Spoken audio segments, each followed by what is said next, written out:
And that's when I started incorporating characters. I did it like easy, you know. I didn't just bam, you know, Right. 57 characters I do, you know. When you got to Wacky in Louisville, you know, and Wacky being, you know, at the time, at least as I remember, it was a full-blown, you know, in-your-face top 40 station. Oh yeah, one of the best stations I've ever worked. I think they came out in a survey in the top 10 or something like that. And I thought, it was a great station. Hell, I said that station ought to be number one. You still doing characters at Wacky too? Oh yeah, Okay. That was when I really got into it. Okay.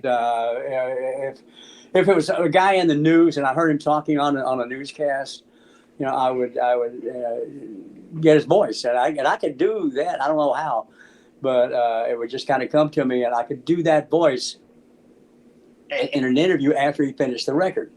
You know, after his song was over, he would just if it's Tommy Rowe or something like that. Yeah. And then after it was over, then we would speak.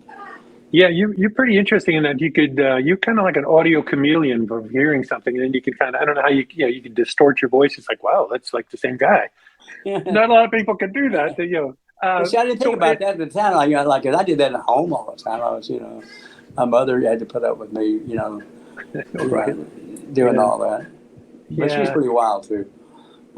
So you did a pretty, I find a pretty remarkable thing, because I just wanted to check before this. So I was you know, looking online at WDIA.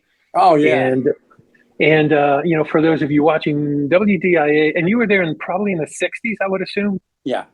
Yeah. So, okay. So Gary is at WDIA in Memphis in the 60s. So what was cool about this, you know, for Gary doing this, that this was this is in the 60s, and this is a legendary black radio station, black owned, black run, black. There's never been a white man on the second floor, except for you. Exactly. Yeah. There was like, no, you're right. I was the only white guy on the second floor. And working at that radio station with Rufus Thomas. Rufus. Wow. Walking the dog. Walking the dog. Oh, yeah. Yeah.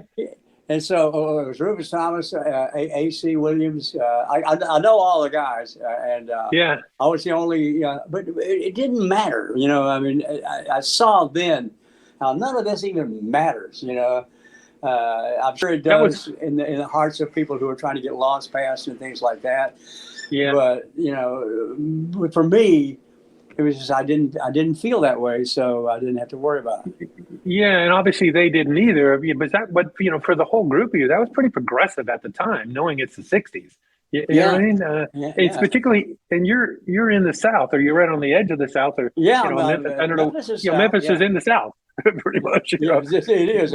We've denied it for years, but somebody found it on the map. You know?